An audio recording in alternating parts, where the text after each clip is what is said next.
And welcome everybody to another edition of the GSMC Sports Podcast, brought to you by the GSMC Sports Network.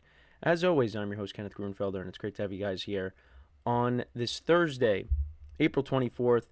We have a lot to cover on the show today. Before I get into all that, just want to remind you guys, as always, to tip or donate, get your comments recognized. Make sure to hit that super chat button in the chat if you want to see me acknowledge any thought or comment you may have throughout the live broadcast. It makes the show more lively, more entertaining. Between myself, the host, and you guys, the viewers, we appreciate your guys' viewership each and every day, so any contribution you can make to the show means the world to us as we put out content for you guys each and every day. And also, the other way to help out the show is by going to the link at the bottom of the show segment on the ticker, GSMCPodcast.net. That is GSMCPodcast.net. So let's get into what we are going to discuss for today. So we're going to start off the show. So I did do a mock draft last night. So we'll start off. We'll go through the first half of the first round, who I picked for each selection for each team. What needs do the non-playoff teams have to address in this draft? So we'll go over my mock draft. It's not going to be accurate. It's a rough mock draft. And you guys also got to cut me some slack because I also, I'm not an expert on every single prospect in this draft. So, other than like the first three picks and maybe a couple of others, I'm kind of just like, all right, this team needs this position. So that's what I went with. So we'll go through, kind of the first half of the first round in the first segment. Then in the second part of the show, we'll go through the playoff teams. We'll go through the second half of the first round. We'll go through, who I had being selected with the playoff teams from last season. Then in the third part of the show, we'll go over the games from last night in the NBA, who won the matchups. And then in the fourth part of the show, we'll preview the games tonight, Knicks, Pistons, Grizzlies, and the Thunder. We'll go through all of those as well. Then in the final part of the show, we'll talk about the New York Mets because they are playing some really good baseball right now. They have the best record in the majors, so we'll kind of go through that as well. So this is as my camera is really, really bugging out right now, so hopefully it calms down a little bit because usually it'll kind of subside, but it doesn't seem like it's going to do that. So we're just going to go to the backup option for the time being. I was experiencing some issues before the show, which, is common. And, with this being my last week, of course we're going to have some issues with the camera. So, but yes, this is the second to last show that I will be hosting here on the GSMC Sports Podcast. Tomorrow is the last day. And tomorrow will basically just be, all takeaways from round one and, maybe talking about what teams still have to address. But let's kind of get into my mock draft, shall we? So like I said, we're going to cover the first half of it, all the non-playoff teams from last season. We'll talk about, who I have going where. But yes, tonight is the draft. We have made it. This is a big deal.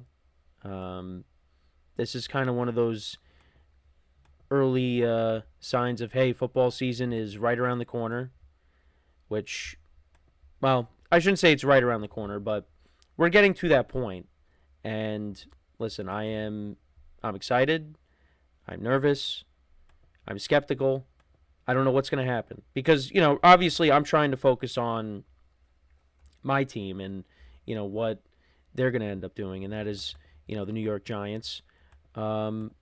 Because, obviously the two picks ahead of them, the Browns and the Titans, that could very well, that does decide what the Giants are ultimately going to do at 3. And, I've said it all along, I would like for the Giants to approach this draft, to approach this pick by taking best player available. And I think the best player available when the Giants ultimately do pick is going to be Abdul Carter.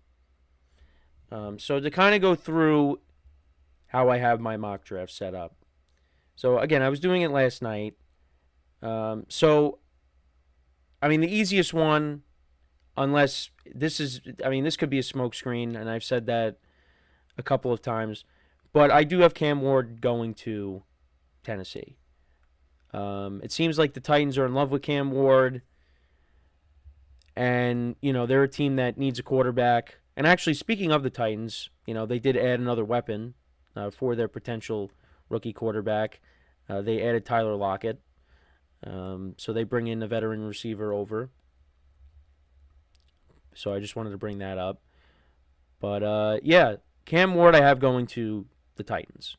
So that's the easy one. Then this is where the draft really starts to go. So I do have the Browns taking Travis Hunter. It seems like the way things are trending that's what's going to end up happening. Now, could they take Abdul Carter? Sure. To line him up opposite of Myles Garrett, they could definitely do that. But I think they're looking to add Travis Hunter. And I got him going to Cleveland. And then I have the Giants taking Abdul Carter. They're going to take best player available. At least that's what I'm hoping. And they'll have him line up opposite of Brian Burns and Dexter Lawrence on the inside. And it's going to be interesting because if they do draft Abdul Carter, what does that mean for Kayvon Thibodeau? Does that mean they're going to end up trading him? Because that definitely is a possibility. But you could also look at it and say, hey, you got, a lot of pass rushers on this team, and you want to keep that. But we'll see. But yes, I got the Giants taking Abdul Carter. The Patriots is interesting. The Patriots, I could see them being one of those teams that trades down. If a team wants to jump up to 4, I could see that potentially happening. I could see the Browns I could see, the top 3 picks, well, except the Titans. I could see the Browns and the Giants trading down. I hope they don't. Well, I hope the Giants don't. The Patriots, I could also see it. But I got them taking an offensive lineman, an offensive tackle, Will Campbell, who is arguably the best tackle in this draft out of LSU. Patriots' offensive line was a weakness last year, so I got them taking him at 4. I got Mason Graham from Michigan going to Jacksonville. The Jacksonville could do several different things. You're hearing Ashton Jeanty could be a possibility. Maybe they trade down. I don't know, but this team has a lot of holes. I feel like they should address other areas besides running back. But yeah, I have him going to Jacksonville. But we'll see. I got it, but I have him going at 5 to the Jaguars. I've said it all along. I have Ashton Jeanty going to the Raiders. The Raiders want to improve the running back room. Now, if he ends up getting taken, then maybe you see them address another position. Either on the defensive side of the ball, maybe offensive line. Could they trade down? But yeah, the running game for the Raiders was not good last year, and this is a weapon that they could really use on the offensive side of the ball. So I have him going at 6. Tyler Warren, I have going to the Jets. I know a lot of people have them taking a tackle, but I have him going at 7 to the Jets. The Jets could use that weapon on that side of the ball. It could be this, another weapon for Justin Fields. If they take a tackle, it's not the worst thing in the world. But that's who I have going to the Jets. And then at 8 is interesting. Okay, I could be wrong with this. Well, I definitely could be wrong with this. But I actually have the Panthers taking Tetairoa McMillan.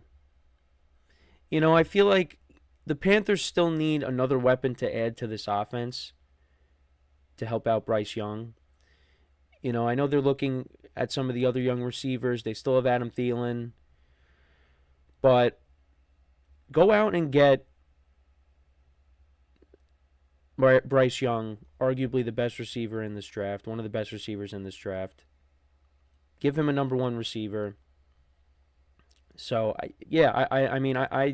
that was my way of thinking with that. So, we'll see.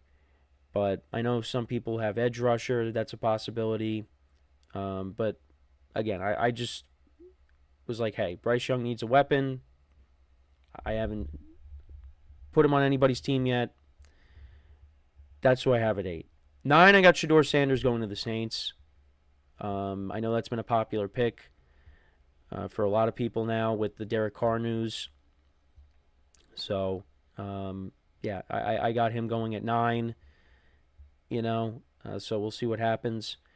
The Bears was interesting. That's another team I could see trading down. I didn't really know what to do here. I feel like if they want to address the running back position, they can maybe address that in the later rounds. I had them taking Malachi Starks at 10, the safety out of Georgia. But I don't know. We'll see what they do there. They could maybe take a tackle to fortify that offensive line. I did have the 49ers taking Will Johnson out of Michigan. With Hufanga leaving in free agency, with Charvarius Ward leaving in free agency, they kind of do need to address the secondary. So I had the 49ers ending up with him. Now, they could maybe address the offensive line. They could maybe address the defensive line. But I had them taking Will Johnson. I had the Cowboys taking a receiver. I think they're taking a playmaker at 12. Right now, I have them taking Emeka Ibuka from Ohio State. They need another receiver outside of CeeDee Lamb. And, whether it's him, whether it's Matthew Golden, who I have being taken later in the first round, that's what I have the Cowboys doing at 12. The Dolphins could do, several different things. Right now I had them taking Armen Membu from Missouri, the tackle. Another guy to help protect Tua on the offensive line. So we'll see what happens there. The Dolphins could do a couple different things. Maybe they take an edge rusher, address the defensive side of the ball. We'll see. I do have the Colts taking a tight end. It seems like that's what they want to do with their first pick. Colston Loveland from Michigan. The Falcons, I have them taking Mike Green from Marshall, an edge rusher. I think he had 17.5 sacks last year, which is really good. I have the Cardinals taking Walter Nolan from Ole Miss, defensive lineman, at 16. At 17, I got the Bengals taking Kenneth Grant out of Michigan. We'll see what happens. But yeah, they need to go defensive heavy in this draft. And then I have the Seahawks taking an edge rusher, Donovan Ezrier-Uraku. I hope that's how you pronounce it, out of Boston College. But I think that's also another team that could address the offensive line. But again, this is just a rough mock draft. So, yeah, but those are all the non-playoff teams from last season. Let me know what you guys think about my mock draft. How accurate do you think it is? You'll probably say, maybe the first 3 picks are accurate, and then you're wrong on every single one after that. But, yeah, I looking back, I could see the Seahawks taking a tackle because I do have several teams taking tackles later on, the playoff teams. So, but, yeah, that's how my first round goes. Let me know what you guys think about it, or the first half of the first round. Let me know what you guys think in the comments. So we're going to take our first break, and then when we come back, we will take a look at the second half of my mock draft. We'll talk about every playoff team from last season's needs and what they could potentially do. So with that being said, stick around, and we'll be right back here on the GSMC Sports Podcast. I feel like I'm losing my mind. Is everybody in the world blind?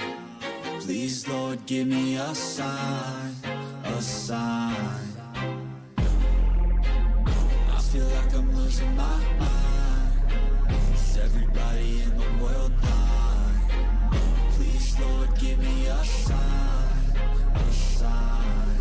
I wanna be the greatest. Everybody on the fake shit. I look around and feel like everybody is the fakest. I make this every day and I'm impatient, hoping one day I blow up from the basement. Statement, the top is so vacant. I don't hear shit that I think is amazing. Waiting for my day when I'm playing sold out shows for 1,000 faces. Hey, give me that crown, get in my way and to be put down. It ain't your place, all this my town. If I want that shit, then I'll get it right now. I'm losing it, the noose it fits. I'm losing shit, a stupid myth. You choose to live or choose to dip. You choose to fight or lose your grip and lose a gift. I feel like I'm losing my mind. Is everybody in the world blind? Please, Lord, give me a sign, a sign. I feel like I'm losing my mind. Is everybody in the world blind?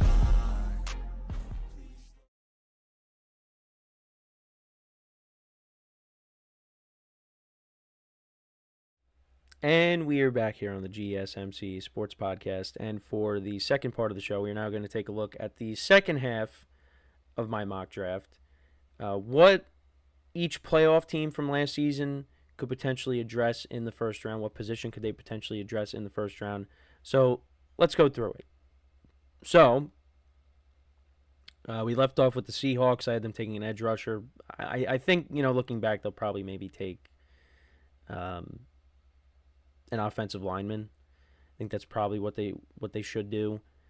But now we're at the playoff team. So the Buccaneers, and actually I'm not the only one that had this, and there's other people that have done mock drafts that have had this player going to the Bucs, and that is them taking Jahad Campbell out of Alabama, linebacker. I feel like the Bucs, that's a team that I could see going with a defensive player. I feel like their offense is fine. I know some people I had them maybe taking a receiver. They're fine at receiver. They're fine at running back. They got Rashad White. They got Bucky Irving. Receiver Mike Evans. They re-signed Chris Godwin. Maybe if they didn't re-sign Chris Godwin, but they brought him back, and they're expecting Jalen McMillan to continue to produce for them. So. I think linebacker wouldn't be bad. They brought back Levante David. You pair him up with an experienced linebacker, and they did sign Hassan Reddick, to be that edge rusher presence. So, we'll see. Maybe they address a position in the secondary. Who knows? But that's what I see. I do see the Bucs going with a defensive player with their first selection. At 20. I do have the Broncos taking a running back, Omarion Hampton, out of North Carolina. He's one of the top running back prospects in this draft. The Broncos, they did like to run the football last year, but it's just they didn't have that consistent option, that three-down back, that bell cow. They need that. And, this is another weapon to add to that offense to go along with their young quarterback as they try to bring him along and take that next step in Bo Nix. Obviously they gave Cortland Sutton an extension. They brought in Evan Ingram. So the offense is going to be better. And Marvin Mims, he played really well towards the end of last season. Troy Franklin is coming along. He had that touchdown in the playoff game against the Bills. So they got some weapons, but they need to address the running game at some point in this draft. Maybe they do it later. Right now, I have Omarion Hampton going to the Broncos. So now we get to the Steelers. I don't really like who I put for the Steelers because I was like, well, the Steelers still need a quarterback. And I already had Shedeur Sanders and Cam Ward taken off the board. I think maybe they address the quarterback position later in the draft. And obviously we're still waiting on Aaron Rodgers. What is he gonna what is he gonna do? I did have the Steelers taking Jackson Dart. I don't feel great about it. I think they might address another position. Now, what they could address, maybe could they address running back similar to the Broncos? Or could they wait? Do they take maybe someone on the defensive side of the ball?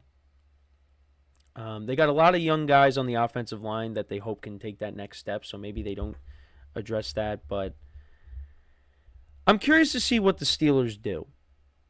Could they be a team that potentially trades up to try? And if Shedeur Sanders slides, could they trade up? I know we've had that conversation, a few times in our production meeting, but I don't know if they're going to trade that far up. If he slides past the Saints, then maybe you could see that. But I got right now I got Jackson Dart penciled in for the Steelers, but he could be taken in the second round. So, but yeah, don't feel great about that. I do have the Chargers taking a receiver. They're another team that maybe could take a running back, or maybe they wait on it. I had them taking Matthew Golden out of Texas. The receiving core is still, a work in progress. You got Ladd McConkey. They did bring back Mike Williams. Quinn Johnston had a better sophomore season than he did his rookie season. But, drops are still a problem. They still need more weapons on that side of the ball. And that's kind of my way of thinking. At some maybe not in the first round, but I do see the Chargers taking a receiver and then maybe taking a running back at some point, and then we'll see what they do at the other positions.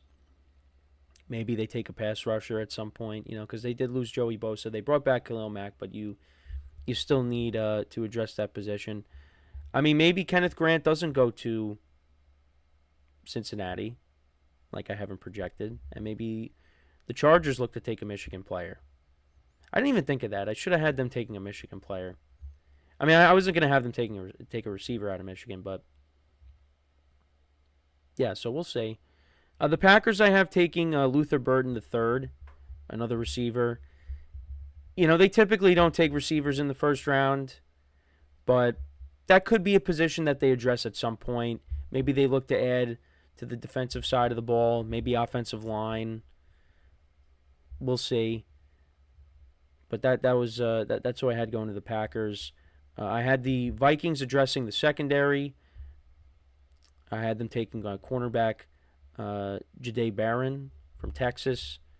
They addressed the defensive line in free agency. They brought in a couple of guys. They brought in Jonathan Allen. They brought in Javon Hargrave last year. I mean, they brought in Jonathan Grenard. And they also drafted Dallas Turner. So, yeah, I think they're fine there. I mean, maybe they take a linebacker, but corner could be something they address. Maybe offensive line on the interior. Actually, I think they did address the offensive line in the offseason. So we'll see, but that's who I have going there. I had the Texans taking Josh Simmons out of Ohio State. They traded Laramie Tunsil. Maybe at some point, they're looking to take a lineman. Now, I did see something last night that they're looking to try to trade up and maybe take a receiver. Possibly, because they are going to need another one because, obviously Tank Dell is going to be out for the whole year, and, they didn't bring back Stephon Diggs. They did bring in Christian Kirk, but they're going to need another weapon on that side of the ball.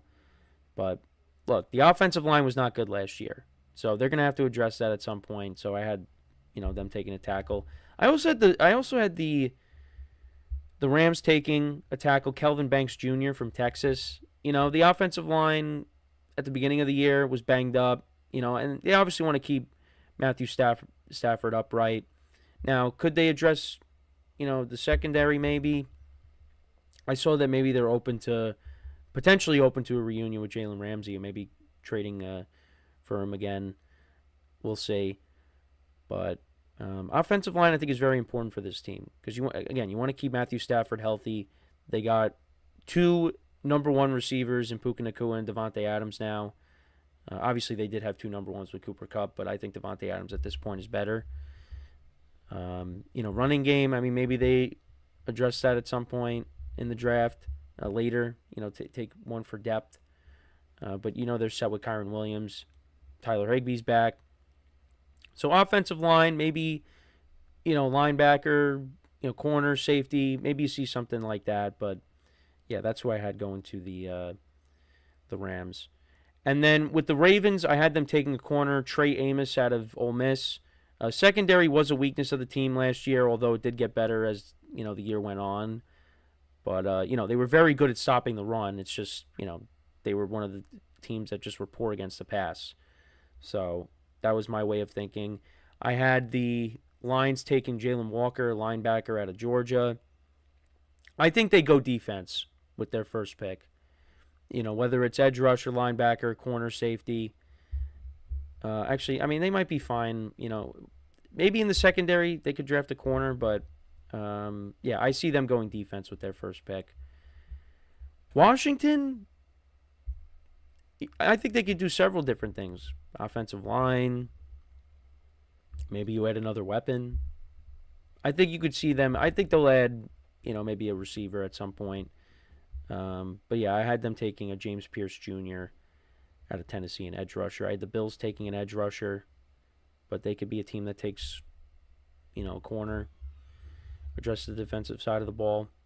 Nick Scourton out of Texas A&M. Again, I apologize if I mispronounced some of these names, but I had the Bills taking an edge rusher. I have the Chiefs taking a tackle, Josh Connery Jr.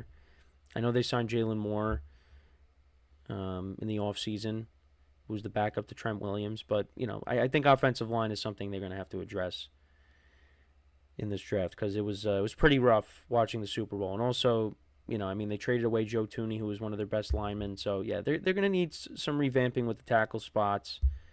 So maybe they take a tackle at their spot. But you could also see, some of these guys trading out of the first round. We'll see. All right, so for the Eagles, I had them taking an edge rusher. They did lose Josh Sweat to the Cardinals. Milton Williams now went to the Patriots. So they do kind of need to revamp. Brandon Graham retired. So, yeah, I think they're going to address the defensive line one way or another in this draft. So I had them taking Mykel Williams, edge rusher out of Georgia. And they love taking Georgia players. Jalen Carter, obviously. So we'll see. But I could see that happening. Edge rusher, I think the Eagles will look to address here in the draft. But that's my mock draft. Let me know what you guys think. Again, it's very rough. It's not perfect, but we tried. We did it for the heck of it. Why not? So let me know what you guys think. How do you see the playoff teams doing in the draft tonight? Let me know in the comments. So before we go to break, just want to remind you guys once again to tip or donate and get your comments recognized. Make sure to hit that super chat button in the chat if you want to see me acknowledge any thought or comment you may have throughout the live broadcast. It makes the show more lively, more entertaining. Between myself, the host, and you guys, the viewers, we appreciate your guys' viewership each and every day. So any contribution you can make to the show means the world to us as we put out content for you guys each and every day. And also, the other way to help out the show is by going to the link at the bottom of the show segment on the ticker, GSMCPodcast.net. That is GSMCPodcast.net. So, when we come back from our next break, we will now shift over to the NBA. We will talk about the games from last night, how they all went down, some injury stuff to talk about, and all that when we come back from our next break. So with that being said, stick around, and we'll be right back here on the GSMC Sports Podcast. Looking for your daily fix of sports talk without having to pay for it?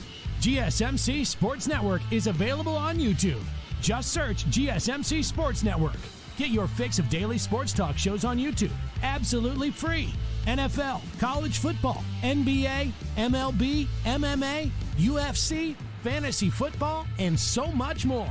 GSMC Sports Network has shows running all day long, with new sports shows starting every 2 hours. Just like on your favorite cable sports channel, except GSMC Sports Network is absolutely free. Just search GSMC Sports Network on YouTube to catch one of your new favorite shows, like the GSMC College Football Podcast, Chip Shot Football Podcast, Hoops and Heels Women's Sports Podcast, GSMC Basketball Podcast, and so many more.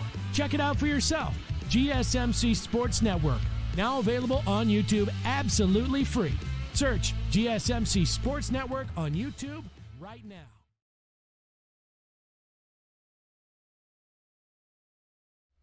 All right, and we are back here on the GSMC Sports Podcast, and for the third part of the show, we are now going to take a look at the games from last night around the NBA, a few game twos. So we'll start off with the Celtics and the Magic. So there was no Jason Tatum in this game, and it's amazing. This was the first playoff game that the Celtics played last night without Jason Tatum since, I believe, 2017. And I think Ian Eagle was, naming what the listing what the starting lineup was at the time. And it was, let me see if I can remember. So it was Avery Bradley, Al Horford. I don't think Jaylen Brown was in it. Are those the only two guys? I think those are the only two guys I remember. I'm trying to think of who else was. Either way, it's been a long time. It's since 2017. But Al Horford was in the starting lineup. Avery Bradley was there. I think Jaylen Brown was on the team, but I don't know if he was in the starting lineup. But either way, it's been a while. But the Celtics, they picked up the win last night. They picked up the win. Obviously, it was tougher without Tatum. But Jaylen Brown, speaking of Jaylen Brown, he really stepped up. He finished with a double-double. 36 points, 10 rebounds, had a good shooting night, was 12 of 19 from the field, 5 of 7 from 3, 7 of 8 from the free throw line. A lot of rebounds from the Celtics. 10 from Al Horford, 10 from Porzingis. We'll talk about him in a second. Porzingis also finished with double-double. Not a great shooting night.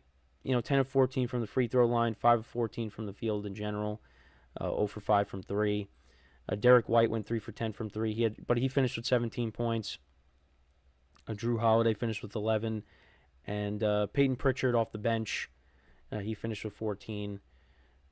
And then for the Magic, Paulo Banchero, 32 points. Franz Wagner, 25 points. And then looking at both teams, they both shot around the same. Actually, the Magic shot a little bit better. 47.6% from the field. Celtics shot 45%. But both did not shoot great from 3. The Magic were 7 of 29 from 3. They just could not, hit big shots. And I feel like, they were still kind of hanging around. This game never really got so out of hand that the Magic couldn't come back and maybe pull off an upset. But it's just they could not make a shot when they really needed to. But yeah, they shot 24% from 3. Celtics shot 32% from 3. You figure if Tatum's able to come back for the series, that obviously will be better. But, we'll see what happens. But yeah, Celtics out-rebounded the Magic. And they go up 2-0. And I think, again, it's going to be tougher without Tatum. But I feel like they could get by this series without him. But, once you start getting into the later rounds in the playoffs, it's going to be tougher. And they play the winner of the Pistons or the Knicks. And, look, they've owned the Knicks. The Knicks were not able to win a game against them. I don't know. What was the... I know the Pistons actually did beat them at one point. And that was in the middle of their winning streak that they had, I believe. But, yeah, we'll see what happens with Tatum. But actually, I wanted to get into what happened with Porzingis. So Porzingis got elbowed in the face, and he was bleeding. Like, it was really bad. But they patched him up, and he was fine, of course, which is, good to see. But, yeah, it was an ugly scene on the court. But Joe Mazzulla, their head coach, he said in his press conference, I like watching him bleed on the court. I mean, now that's the quote that SportsCenter posted. Obviously, there was more context to it, but just kind of strange, saying that. But listen, Porzingis is a tough guy, and, finished the game. Like I said, they patched him up, and he was back out there. So, yeah, Celtics get the win. They're up 2-0. I mean, this series, to me, is over. But we'll see now with this shifting back to Orlando. Can the Magic get a game and get themselves back in the series? I don't think they really can, even with Tatum being out. It looked like maybe for a moment we could see an upset in the Cleveland-Miami game yesterday. Miami got to within, I think, 1 point late in the fourth quarter. I was paying more attention to the Celtics game, so I really wasn't watching that. But Miami got it to within a one-possession game. It was 101-99. Davion Mitchell hit a big three before that. Yeah, they went on a 5-0 run. Well, if you even want to call it a 5-0 run. But, yeah, they got themselves back in the game. He hit a couple of threes. A couple of big threes. And then Tyler Hero, had the two-pointer that had them down by 2. But then Donovan Mitchell, he made a couple of big shots down the stretch. When it was a one-possession game again, he hit a two-pointer. And then on Cleveland's next possession, he hit a 3 to put them up 7. And once that happened, that was basically it. Then I turned it off and focused my attention to the Warriors game. But looking at both teams, Miami shot the ball well, 52%. Cleveland shot 47%. almost 50% from three for Cleveland. For Miami, 35%. Leading scorers, Donovan Mitchell finished with 30 points. Darius Garland had 21. Max Strus had 14. Evan Mobley had 20. Off the bench, DeAndre Hunter had 12. For Miami, Tyler Hero had 33 points. He was solid. Davion Mitchell had 18. Bam Adebayo had a double-double, 14 rebounds, 11 points. Almost had a triple-double. He had 9 assists. Andrew Wiggins had 10. Highsmith had 17 off the bench. Jovic had 11 off the bench as well. But yeah, Miami just does not have enough to compete with Cleveland. And you figure you can get maybe you make a big move in the offseason. You get a star player, maybe Kevin Durant, someone. You'll be in a better position. But yeah, they just don't have enough. They don't have enough, unfortunately, to compete with Cleveland. But they haven't. It's not like they've embarrassed themselves.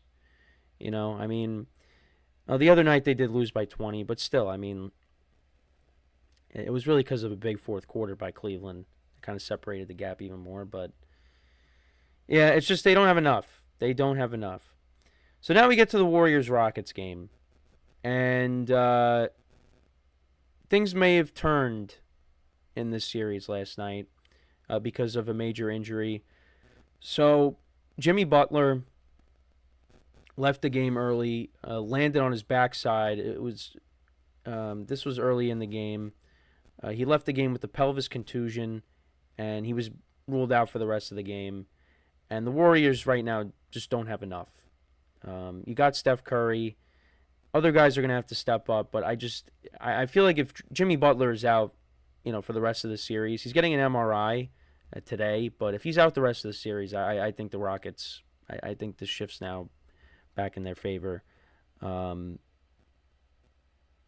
because he's a huge part of this team now. All the Warriors have done since Jimmy Butler has come over is win, and other guys are going to have to step up for the Warriors, but I don't know if they're going to be able to, because now everybody's just going to be focusing on Curry. Now, if you had Jimmy Butler out there, now it's like pick your poison, but now it's just all right. We got to take Steph Curry out of the game, and someone else try to beat us. And you saw that last night.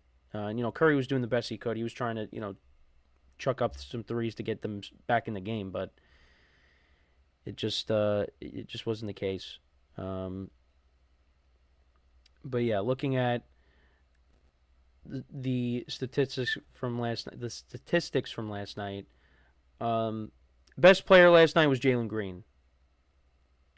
Finished with 38 points, 13 of 25 from the field, 8 of 18 from three. He was on fire last night.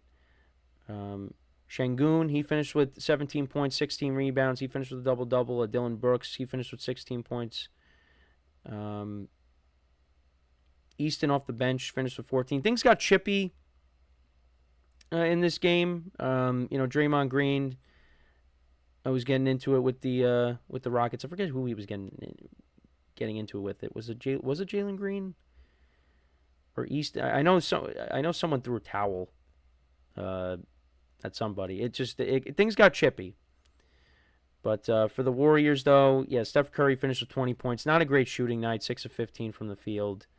Moses Moody had 12. Quinn Post, he had 12 off the bench. But yeah, it's just they ended up losing 109-94.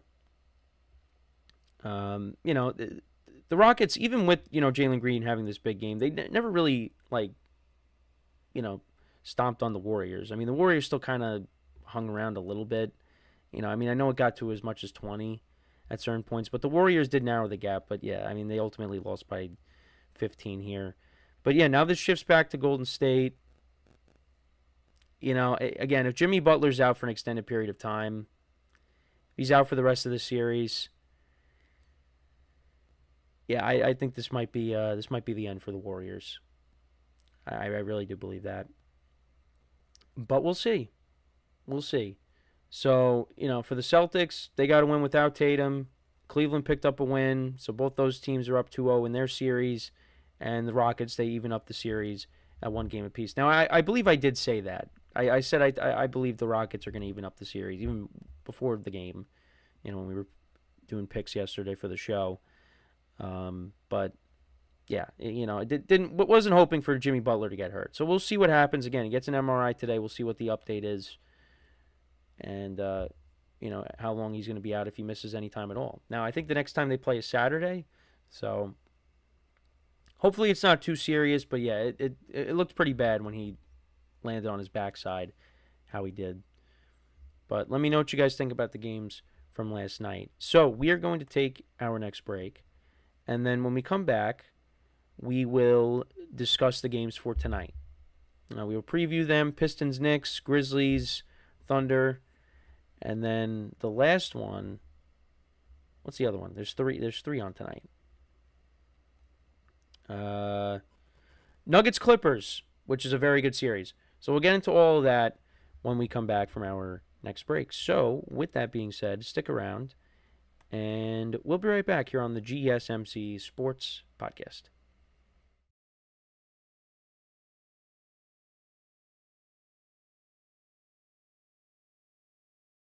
For the best and latest podcasts available anywhere, go to the podcast app on your cell phone and type in GSMC to access free content-rich podcasts on health and wellness, book reviews, sports, entertainment, relationships, social media, movies, technology, finance, and even weird news. Subscribe and download the GSMC Podcast Network's family of shows, available everywhere podcasts are found.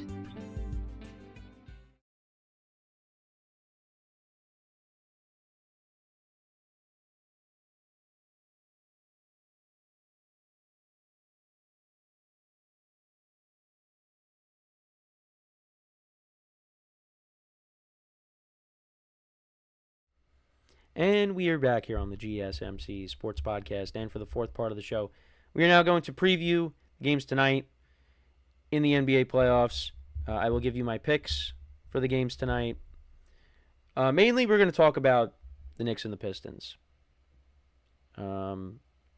Because, I'm still bitter from my first playoff game experience ending the way it did the other night. This is a big game for the Knicks.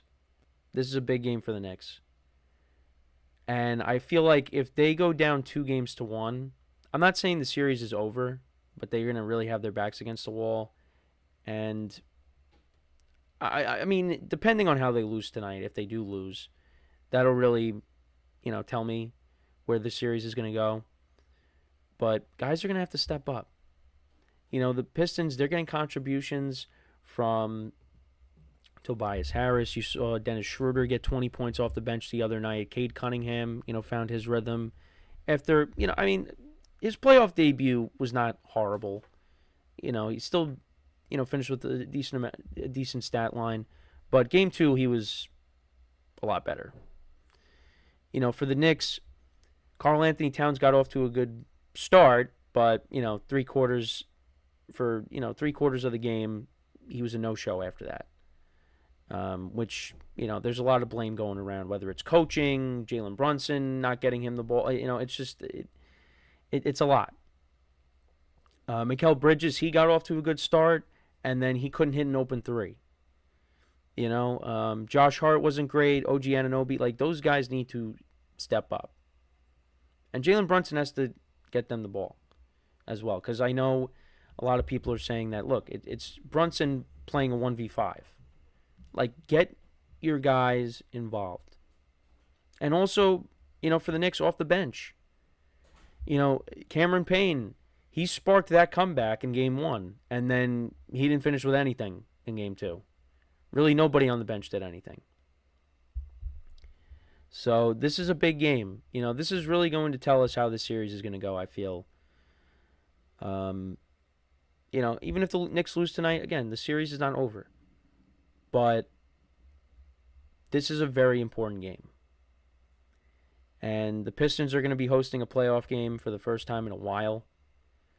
So, that place is going to be going nuts. How are they going to respond? Before this series started, We talked about how this series is going to be going back and forth. And now, does this shift back over to the Knicks? Do the Knicks get a win tonight? We will see. But, like I said, the key is the other guys besides Brunson. Who is going to be that other guy that is going to step up and be consistent throughout the whole game and not miss open shots, not completely disappear? Karl Anthony Towns, I'm looking to him because there are a lot of Knicks fans out there that are not happy with him right now. They're also not happy. Well, they're not happy in general, but they're not happy with him. They're not happy with Mikal Bridges, and I'm really curious to see what happens. I would be curious to see what would happen if. Now, I don't want this to happen. If the Knicks end up losing the series, does that mean that Tom Thibodeau is done as the head coach? Because you really started to hear that before the playoffs, that could Tibbs lose his job? I hope not. I think Tibbs is a good coach. But I forget what I was listening to, and, it's kind of true. He's a defensive-minded head coach, but a lot of these guys are not playing great defense. That's why everybody loved last year's team. Because they were gritty, they played defense. This Knicks team doesn't have that same feel to it. But we'll see what happens tonight. If they lose tonight, then their backs are going to be against the wall. So for the other two games, for the Grizzlies and the Thunder, the Thunder right now are just rolling. Game two's loss for the Grizzlies was not as bad as Game 1, but the Thunder are just so much better. They're one of the deepest teams in the NBA. They could, just fly all the way to the finals. We'll see what happens in the later rounds, in the second round and in the Western Conference Finals, who they match up against. They still got to go out there and prove it.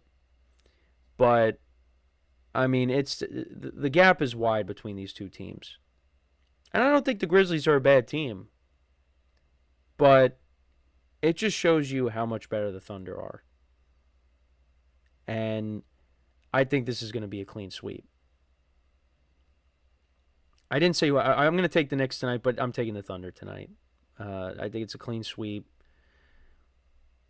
I think they get to 3-0, and then, now, the series is back in Memphis, so you never know. But the way it's going, I think Memphis might have packed it in, and I think the Thunder win in 4 games. And then you probably got the best game of the day, and that's Clippers-Nuggets. That series is going to go back and forth as well. Game 1, Nuggets win a close one. Game 2, Kawhi Leonard was unbelievable. A vintage Kawhi Leonard performance in the postseason.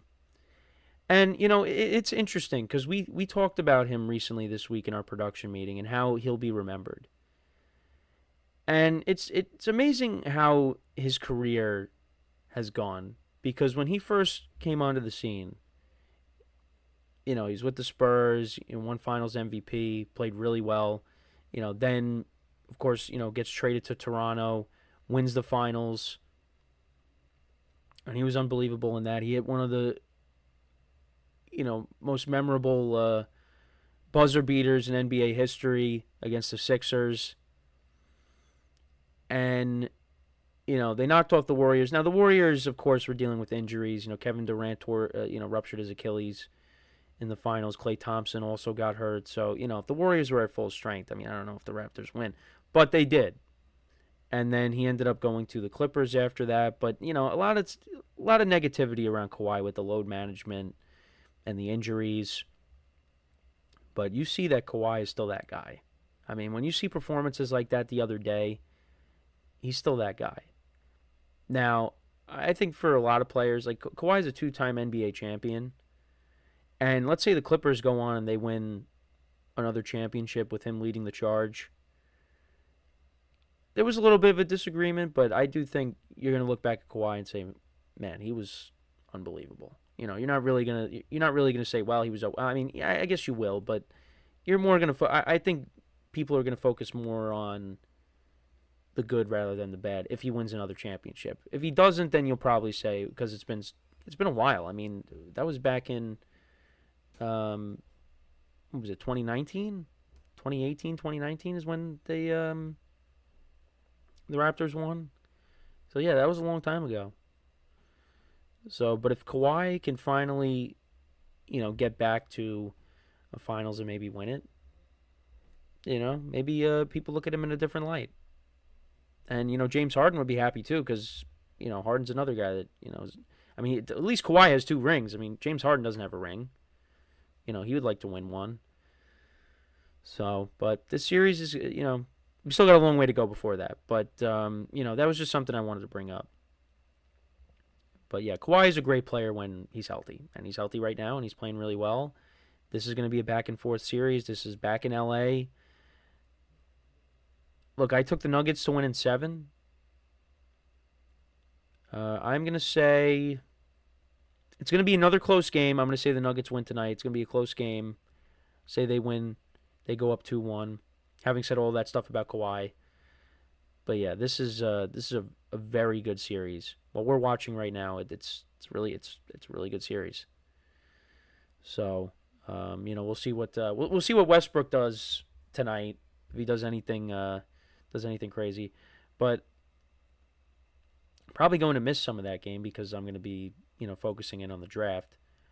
But yeah, so I got the Knicks, the Thunder, and the Nuggets winning tonight. Let me know what you guys think, though. Who do you think wins these matchups tonight? Let me know in the comments. So those are the games tonight. We'll recap them tomorrow, and then tomorrow you got the game 3s. Celtics play tomorrow. The Pacers and the Bucks play tomorrow. That series now shifts back to Milwaukee. The Lakers and the Timberwolves then play late. That game I'm really going to be locked in on. That's a big game 3. But yeah, we are moving right along here in the first round of the playoffs. And yeah, draft is tonight, and then of course carries into the weekend. You got, day 2 on Friday, day 3 Saturday. So I think it's, rounds 2 through 3 are Friday, and then you got rounds 4 through 7 are Saturday, and that goes on for a while, 4 through 7.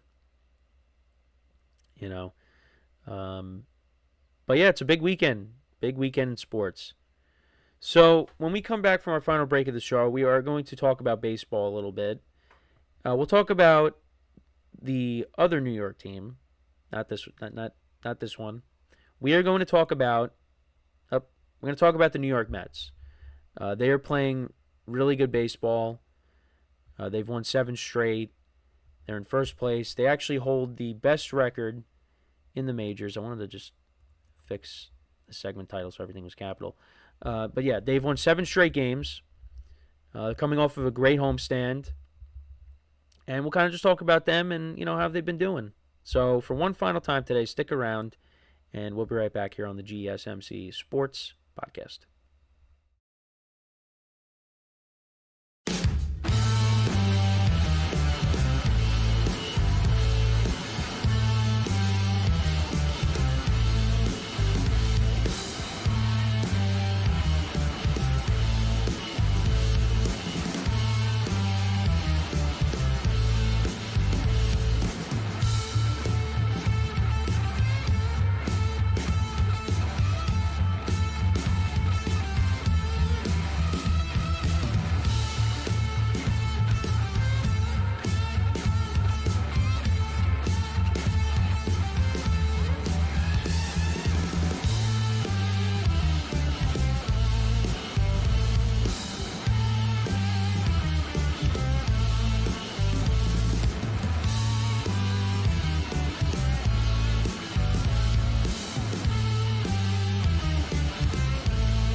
All right, and we are back.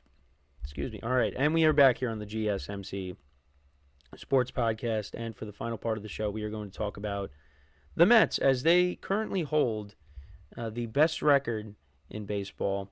They're coming off of a very good homestand. They went 7-0. They swept the Cardinals, and they swept a division rival in the Philadelphia Phillies, who have now lost 4 in a row because of that. But yes, they are currently 18-7. And 8-2 in their last 10 games. They have one of the best run differentials in the majors at 36, or plus 36. And the only team that's better is the Cubs, who are at plus 43. And they're coming off of a series sweep of the Dodgers. Now, I did put the Mets at 4 in my power rankings.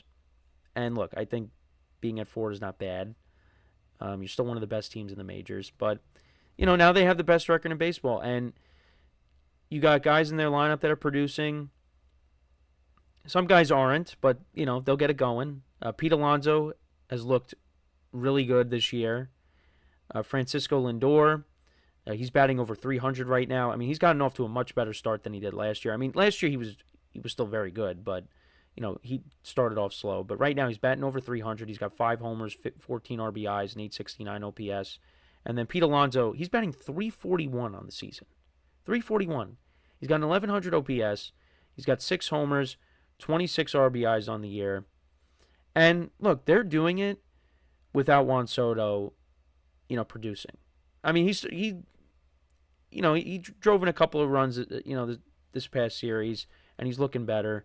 But, right now he's not putting up Juan Soto numbers. Anthony in the chat, what's going on? He says, how's it going today? Things are going good. We're getting ready for the draft. Big weekend coming up with that, the NBA playoffs, baseball. And if you're not aware, Anthony, make sure to tune in tomorrow, because tomorrow is going to be my last show hosting the GSMC Sports Podcast. So make sure to tune in. You've been a regular for a while now. But tomorrow, if you're not aware, tomorrow is going to be my last show. So make sure to tune in. But I wanted to get back to the Mets. But you look at some of these batting averages, though. Like Brandon Nimmo's batting under 200. Mark Vientos has gotten off to a brutal start. Brett Beatty actually hit a home run yesterday. But, yeah, I mean, he hasn't been great. They're, hoping Jeff McNeil gets back soon. They haven't had Francisco Alvarez. They're missing guys, the Mets. And they're still doing this, without a lot of the guys producing in the lineup. But it's also because their pitching has been very good. Outside of maybe Edwin Diaz, their pitching has been really good. They are the best in baseball when it comes to team ERA. Their pitching is pitching to a 2.34 ERA, which is, again, the best in the majors. That's a big part of it. And I've said it. Their bullpen, has kind of been a weakness of the team for a while, but it's a strength. It's a strength. And they might have to go out and maybe get somebody else to, address the closer role. But, look, you got to like where the Mets are at right now. And right now they got a 5-game cushion on the Phillies. The Marlins and the Nationals are 6.5 games back. The Braves are starting to play better. They're now 7.5 games back. They're 10-14, but, compared to where they were at, they still got some ground to make up. But, the way they were looking, you're like, man, are they going to finish with that bad of a record this year, the way things are going? But they got to get healthy as well. Also, Spencer Strider got hurt again, which is not good.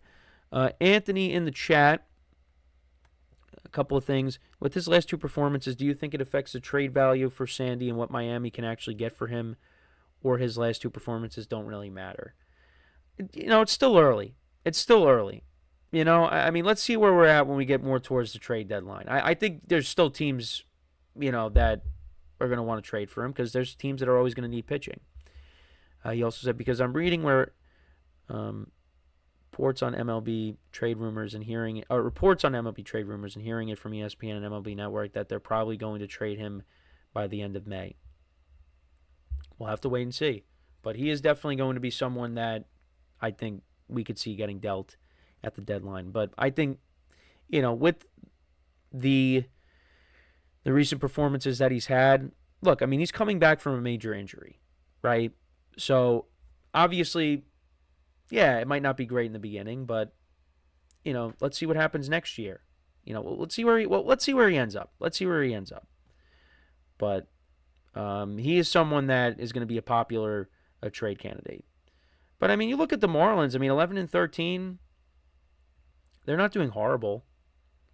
I mean, their run differential is not great, but, they're 11-13. They're around 500. Look, they made the playoffs a couple years ago. Maybe they find a way to sneak in and be a wild card team. No, I don't think that. I don't think it's going to happen. But right now, they're in a position where they're not thinking about that at the moment. So, yeah, but the Mets, they're looking good. They're 12-1 at home this year in general. I mean, that is very impressive. I mean, look at what happened last year, how they started off. I mean, they are a good team. They are a good team. And also, you look at some of the injuries that they have to the starting rotation. Kodai Senga has gotten off to a great start. Griffin Canning has looked good. Look, if they add a starting pitcher to that rotation at the trade deadline, I mean, they still need to add a couple of pieces, like I said. Maybe a starter, maybe another bat. But they're looking good. They're looking good. I don't think there's really... I don't think you can complain about anything. I mean, yeah, you want to see guys do a little bit better in the lineup. Nimmo, Vientos. I mean, obviously you want to see Soto batting better than 230, but they're going to get it going.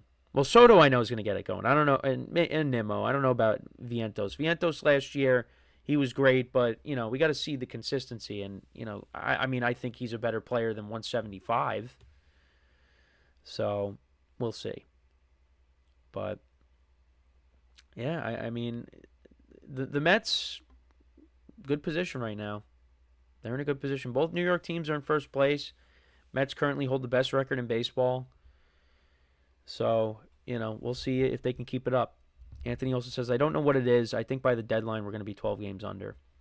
Yeah, I mean, it's possible. Look, it's only April, or we're about to be in May. We see some of these teams with, the Giants have gotten off to a good start. I mean, I don't really know what they are going to be when we get to, we get more towards the summer. There are teams that are going to start to, kind of come back down to earth and, show who they really are. I mean, you can't really, evaluate a baseball team after 1 month. I mean, you could talk about how, teams have gotten off to good starts or poor starts, but once you get, July, August, then you're like, okay, you kind of have a good idea of where these teams are at. And he's also, Anthony, can you explain to me what is happening with Texas? Is the inconsistency with their pitching, or is it more the offense that's hurting them? Even though they've been playing well, they've gone into extras. Yeah, I mean, I haven't really been paying attention. I mean, I'm keeping up with the standings. Right now, they're 14-10. I mean, their run differential is not great. I mean, they've only put up 77 runs, which is not good. That's like, yeah, they got the same amount of runs scored as the Rockies. Oh, actually, no, they don't. 6 more runs scored than the Rockies, which still isn't great.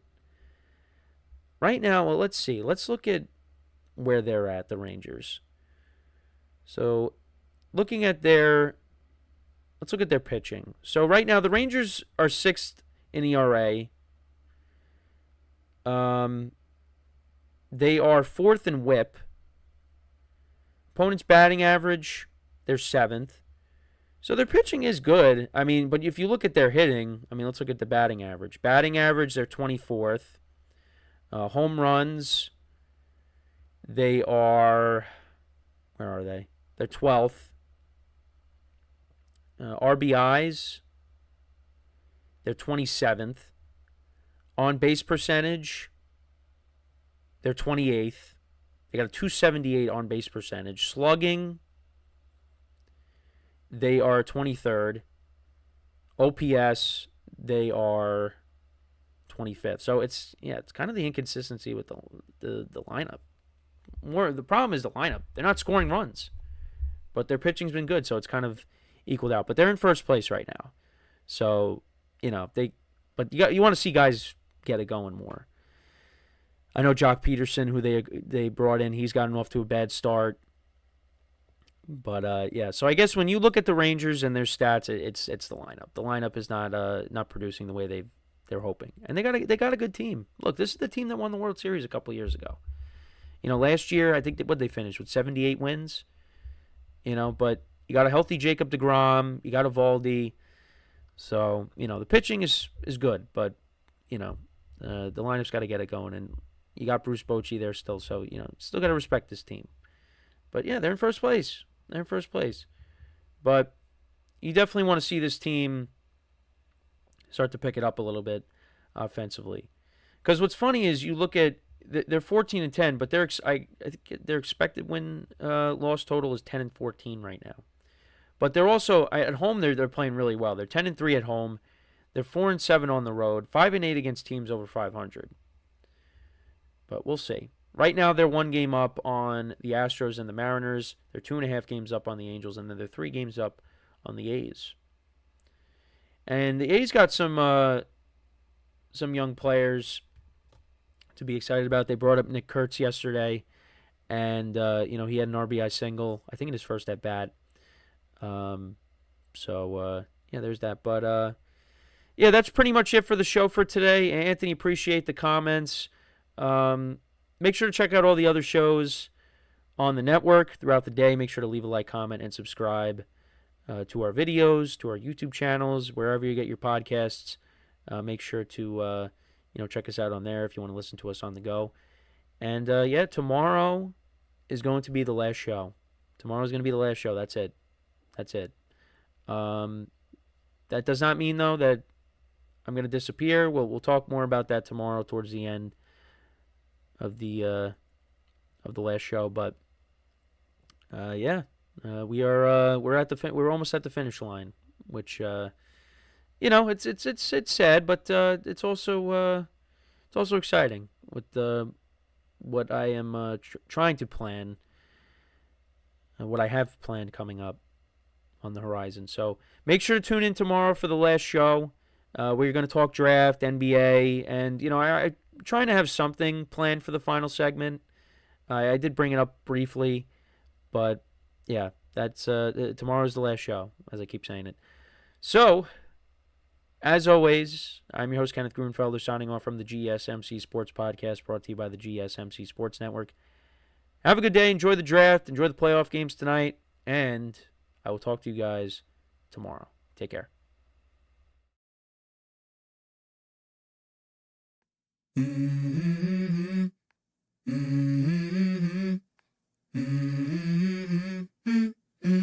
Let's go. I wake up to a little bit of drool on my pillow, feel like it's gonna be a bad day. Yeah, I'm tired of